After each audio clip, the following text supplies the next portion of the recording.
It's draft week. I've geared up with the visor, the Breeze jersey, and a mock draft. All that's coming up. I'm Tim. Let's talk Saints.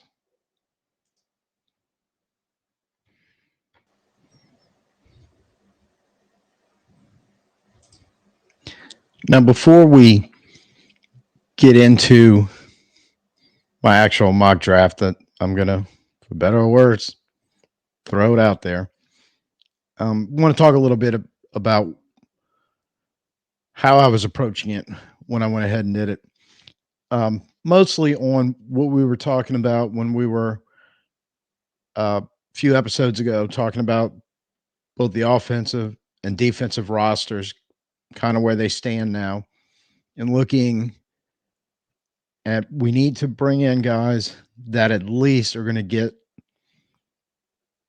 the roster stronger through their rookie deal, which is typically 4 years. First rounder has a fifth year option. We have to get away from drafting guys that can't make the roster. And we definitely have to get away from drafting guys who just kind of languish on the roster and not being productive. And what I was really looking for were players, especially on the offensive side, who had a good, what they call floor, which is the ability and production they're capable of bringing is already at an NFL level. Because that's one thing that's typically brought about players is their floor and then their ceiling, which is their potential to get better and how good can they be? Can they move to being a high level starter, an all pro? You know, God willing, eventually you drafted someone who's going to wind up in the Hall of Fame. And the reason why I'm bringing this up is looking at the offensive side, especially what's going on the offensive line. In the back of my head, when we were talking gap man scheme versus zone scheme, in the words of Brian Billick, that has just been staying with me of if it's a gap man, give me great players. If it's a zone, give me great coaches. And I don't think we've really focused a whole lot on the coaches. We talked about obviously Clint Kubiak, the OC, the offensive coordinator, and coming from Kyle Shanahan, offensive coordinator slash head coach of San Francisco, which is a very good offense right now.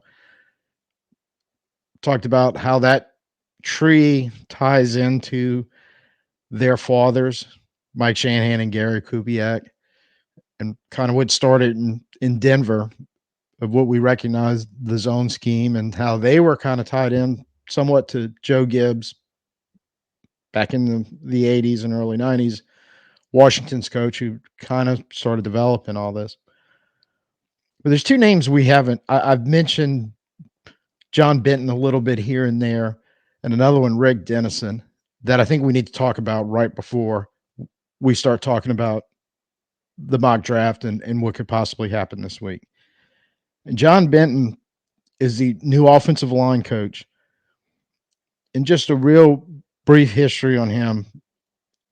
Started as a college coach when he started, but 1995, Colorado State, he became the offensive line coach, stayed there to 2002.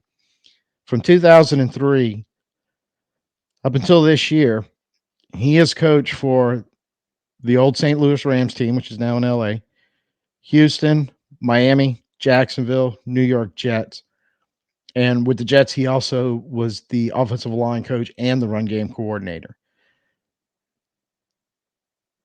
He comes with a lot of high praise from people around the league. That when we hired him, the name was familiar. I didn't really know too much about him, and we could actually do a long, deeper dive into his career so far.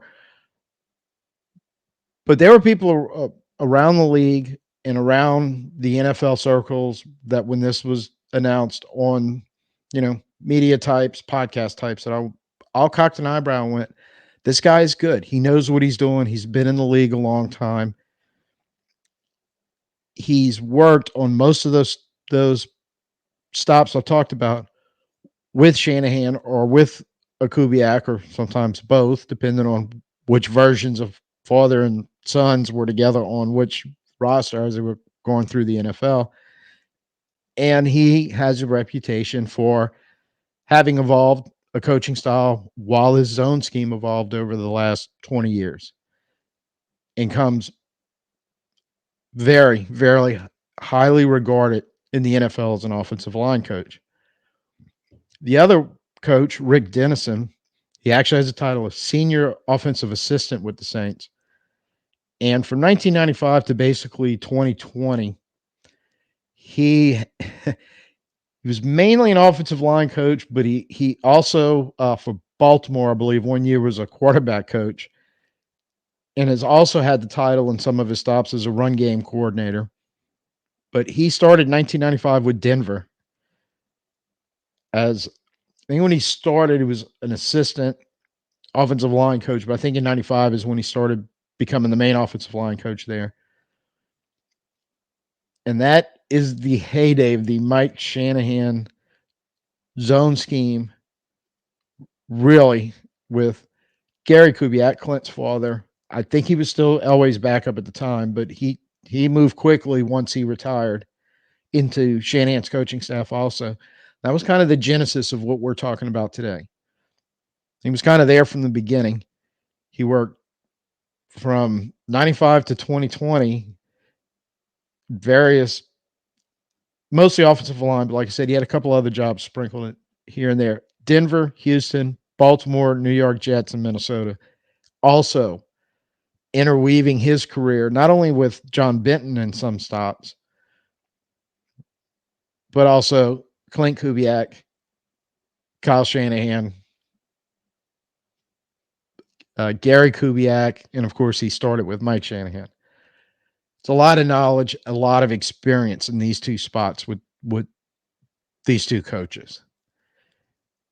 And right now, it's all on reputation. And reputation is great to get you in the door and get you in the job and get you a lot of goodwill with the organization and the fans. But once the season kicks off, that reputation, what it gets you is not necessarily wins. At that point, it's their teaching ability, their coaching ability, their scheming ability, everything that rolls into it. The reason why I'm bringing all this up is because I'm willing to give them the goodwill to kick off because kind of have to. This whole retool of what the Saints are trying to do based around this zone scheme change and these coaches in particular coming from certain trees and everything it's kind of all in. It's really basing everything on it. And if it fails, it's not going to be I don't think a soft fail. It's going to be I could bring up any numerous head coaches along the Saints history that I can remember. I'm old enough to remember 1 in 15 and we were all wearing bags on our heads in the stadium watching a terrible team. But I think probably most people, fans nowadays, if I bring up the name Mike Ditka, we know what a total disaster the Ditka years were for the Saints organization. In fact, at the time, me and my friends, for awesome, spectacular fails, we had a phrase called a Ditka disaster. Hey, that turned into a Ditka disaster. This fails, the Saints organization is headed for another, for lack of a better phrase, a Ditka disaster for the next couple of years.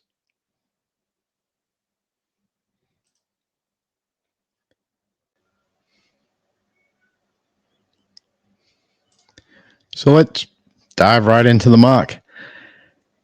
And when I started this mock, did on Pro Football Focus, they have a simulator for mock drafts. I went in going, I'm just going to draft using the Saints' original picks. I'm not going to try to make any trades. And I wasn't really interested in any trades if they offered, if the simulator offered trades from another team. So just going to draft it straight up. That went out the window in the second round, as you can see. But in the first round, I went ahead and took Troy Fatano from Washington. Pretty much the way the draft had stacked out at that point, Joe Alt was the only offensive lineman that had been taken to that point, which I found a little hard to believe. I think we're not going to be able to have our pick of those next four, but 2 to 3 should be there. Depending on who they are, I'm thinking that's definitely the pick. Fatanu, I've kind of warmed up a little more as opposed to the other three, if all four are available there. Because and this goes back to why I did the segment on the coaching staff on John Benton and Rick Dennison. So I have some faith that there's some you can use some draft capital later on in day three, in the day three range, to grab some offensive linemen that can also help. And the thing with Fatanu is his ceiling is off the charts, which scares me a little bit because I think that was one of the main reasons why we drafted Trevor Penning, and that hasn't worked out. But we also didn't have John Benton and Rick Dennison working amongst the offensive linemen. So it may not quite be the Penning thing. But his floor seems to be everyone agreeing if he can't play left tackle in the NFL, he is definitely going to be able to play guard. And he's going to be able to do it at a high level, and he's going to be really good. I can't evaluate enough film and know enough about what's going on the offensive line, regardless of what scheme you're talking about or anything else. It's like at some point you just have to kind of put your faith in the experts.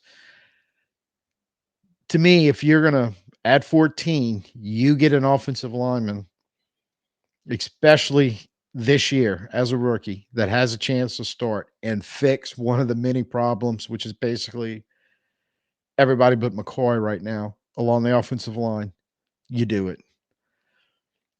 And we get to the little trade scenario in the second round because I had one trade offer pop up at pick 45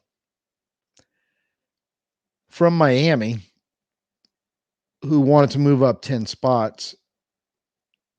And at the time, the list there was, and you can see who ended up taking was Braden Fisk, an interior defensive lineman from Florida State. But they had a couple of the guys that were around Fisk on the draft board still available. He was obviously still there, and he would have been the guy I was probably going to take at 45. Some edge players that kind of second tier edge players, because all the main guys, the big names, were obviously all taken in the first round. Some interesting choices there. There's a couple receivers. One of them being Keon Coleman. He was actually the highest ranked player, and a lot of Saints fans are high on him. And I think that has a lot to do with the spectacular show he put on last year in the first college game against LSU, where everybody was assuming, oh my God, this kid's a superstar because LSU's defense is always good and they always have good defensive backs, and he torched them.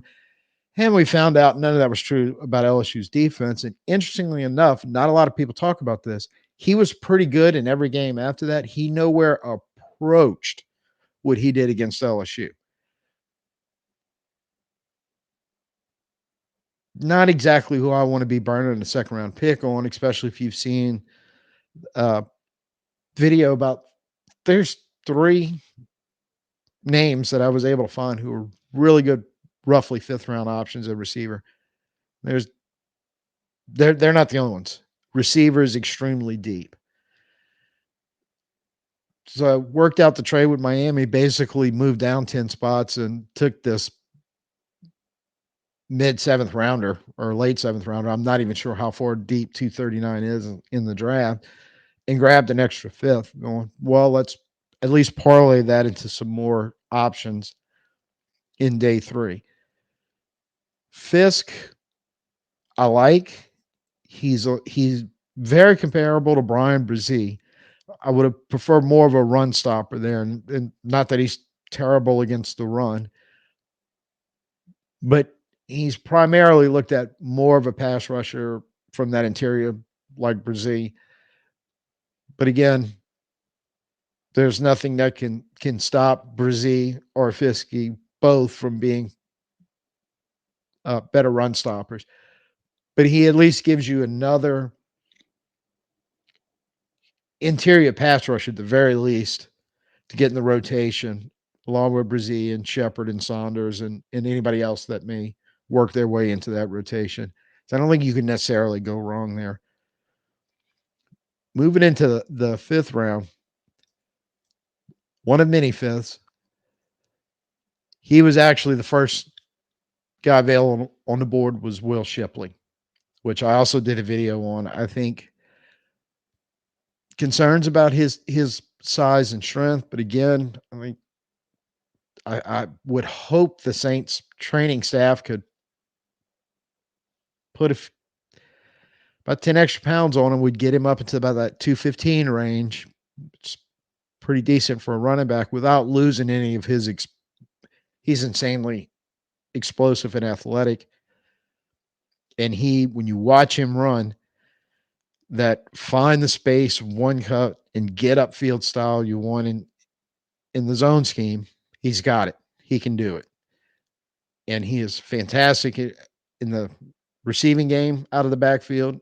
Helps you in returns with the change in the NFL rules on kickoff returns. Returns are going to be a thing again. He can help there. By far out when you get out of that top 8 to 10 list of running backs who are all likely going to be going at this point, second, third, fourth round picks. Shipley's my favorite. He's sitting there. The name right under him was Luke McCaffrey, who also did a video on. He's one of my list of receivers in this fifth round area that I think would really help the Saints. But another one was right behind him in Cornelius Johnson. So took Shipley. There was only 8 more picks to Johnson. I was hoping McCaffrey would make it. He didn't, but Johnson did. So, okay, let's go ahead and add. And he's a bigger possession type receiver, great hands. And I think they kind of, as a willing and adequate blocker, he's not super devastating or imposing, but he'll get in there and if he can seal off a downfield defender in the run game, fantastic. And Saints love guys like that. But he brings a ability to snatch the ball out the air with size. He's a relatively big receiver with some straight line athletic ability. So he checks a lot of boxes for the Saints. And then we're going to go into another one of my fifth round finds. And he's the guy I had in mind all along when I took Furtado in the first round. Benton and Dennison can fix his main knock. The main reason why this guy is the 179th overall prospect is his pass pro blocking in true defending the quarterback, a 3rd and 12 situation where no defensive lineman is caring about any run fake or anything you have going on. They're pinning their ears back and they're going to get the quarterback. That seems to be where he struggles, and that's obviously a big deal in the modern NFL. Feel like he got 2 veteran, competent, again, reputation-wise, offensive line coaches that if they can solve that problem, everything else he does that he does well fits perfectly what you want a left tackle to do in this zone scheme that the Saints are trying to implement. Perfect world, they get Foster straightened out, hopefully by this year, but within a year. So at the very least, 2025, you're talking about they've unlocked that last little bit of potential he has to where, okay, we can start him at left tackle. And Furtado, assuming he hasn't taken the left tackle job, and that's still a little iffy. But even if he has, you have a capable backup, which everybody agrees he's going to be. But if he can give you comparable production if Fatano works out a left tackle, where Fatano can move to left guard, because everybody agrees he'll definitely be able to play guard in the NFL. You could be looking at a situation Foster, Fatanu, and McCoy from left tackle to left guard to center, basically locking down one side of the offensive line, and you're doing it with two very young guys on the left side at tackle and guard that you could have around for a while. So I'm not going to lie. That was in the back of my head making the choice on Fatanu, knowing I'm pretty sure the way the mocks have been stacking up and the way they're grading people, this guy will be available. And I have the goodwill and faith that Dennison and Benton can go ahead and that potential left tackle starter tag that's on him, if he can solve his issues in pass pro blocking, that they can do it. From there on out, for lack of a better word, I'm going to call these the project guys. And what I mean by that is, for the most part, that we're talking about floor, for the most part, they have some ability to be at that level of a floor, their lowest ability in production that they could bring as rotational depth pieces in the NFL. And they all bring some good traits, but not everything is grading good to great. So that's why they find themselves in this level of a draft board. In the case of DeCamerion Richardson, who's a cornerback from Mississippi State, he actually grades out, if I pull up his PFF grading for 2023, and he played mostly on the outside and some in the slot. He grades out very well in pass defense, run defense, his coverage ability. Where the red flag is he gives up a lot of catches, which tells me his ball skills aren't exactly all that great. So there's probably the deficiency is even when he's in coverage, contestant catch situation, he's giving them up. The receiver is able to snatch balls away from him or keep balls away from him where he can't break up the pass. At least you have something to work with his ability to cover and his ability to tackle. He's a very good tackler and play in the run game. And some experience as the slot corner, that may be a position where he can grow into, sort of like what they tried to do with Alontae Taylor. But you're only using a fifth round pick, number 170 overall on that gamble. Is going to be able to bring special teams help. So that's always a plus. So when we're looking at the Saints depth chart, and depth is on that thing is not very deep. It's okay at corner and defensive back, but I'm looking at him going young guy as a fifth rounder and bringing some good ability and two things you really want all your defensive back to do well, which is cover and tackle in the run game. He shows up with that. It's a good starting point. Grayson Murphy is one of the Murphy twins, edge players from UCLA. I had a reading on those two. His brother Gabriel's the one that kind of got the better stick of explosiveness, athletic ability, all that kind of stuff you want on the edge rusher to really get to the passer.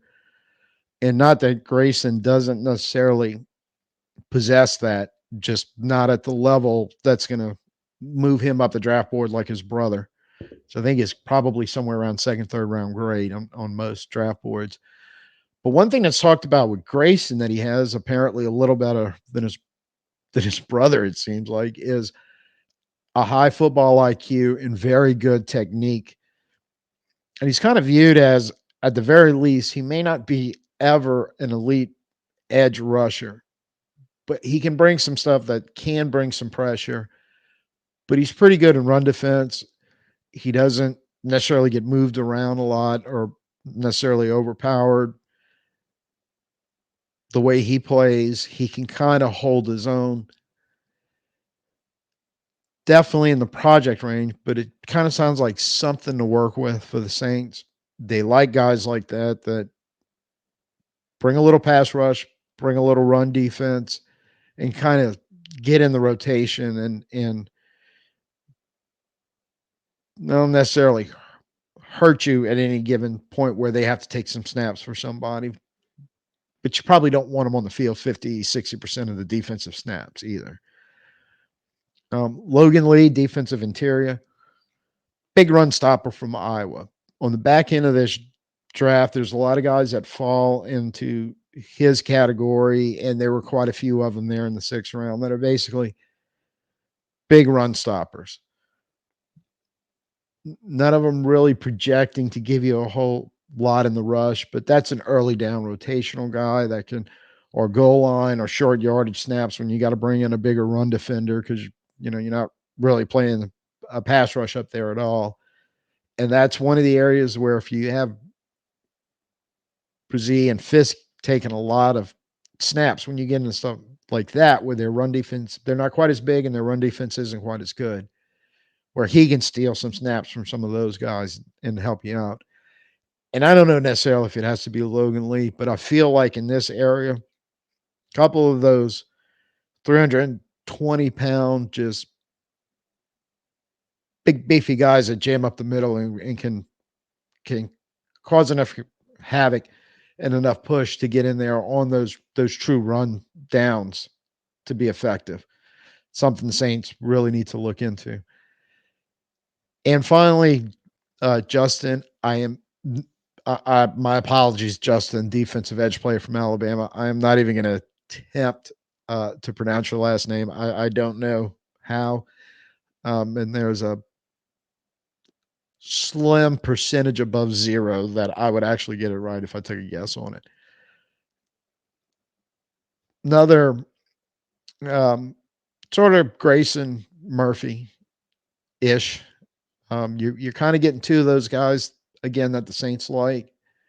They may not be dynamic pass rushers, may not ever turn into dynamic pass rushers. We're going to bring some talents and some technique to the position, be able to do it somewhat, bring some run, stopping the run and playing the run ability. Guys like that, the Saints covet.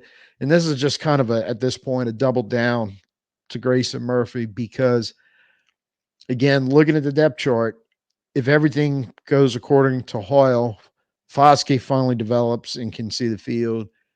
Young is healthy. Cam Jordan is healthy and able to give you some snaps. Peyton Turner magically gets healthy for the first time in his career. This position's probably not as pressing, but that's a lot of ifs I just went through to get to this point. And it's if you didn't get one of the top end guys, dynamic guys in the first round, you're going to have to find some of these and back into your roster or try to slide them through probably on the practice squad and available and develop them and get them on the field. Because at some point you're going to need guys like this, especially these last 3 when you're looking at our defensive line and stuff. Players along those lines in this area of the draft that you can get 10, 12 snaps a game out of. Doesn't sound like a lot. And it's a low percentage because, if you're saying 60 to 70 defensive plays in a game, but it's crucial to have a few of these guys that you may not expect to make dynamic, huge plays, although they could, not saying they won't, but the expectation is, for lack of a better way of putting it, is when they need to see the field and get those snaps, just hold your own. Don't hurt us because we've got some other players around you who are really good. And you can just hold your ground or do your job and hang in there for the few plays we need you a game. We have DeMario. We've got Pete. We've got Honey Badger. We've got the guys that are going to make the plays. But if you can't hold your ground and you get blown up, they can't do anything. So I'm really I really didn't do much videos on defensive line help with these later round picks. It's tough because you're really splitting hair with a lot of the players down here. But there's gonna be some value in these guys. It's gonna require good scouting. It's gonna require the Saints really recognizing, and they've had years where they were really good at doing that and pulling that one guy out who could come in. And in some cases they developed and became. I think Granderson was a later pick. I can't remember off the top of my head, but I think he was a day 3 pick in there somewhere. It's turned into a very solid football player. So I think they need to keep their eye down here on this group because a lot of them aren't going to be able to make NFL rosters, but several of them are. And if we can get 2 or even 3 would be a miracle in that range, both interior and edge guys, and seed the roster with them and give us that depth with hopefully some potential to grow and approach a higher ceiling than people anticipated them having, which is why they find themselves down here at the end of the draft on day 3.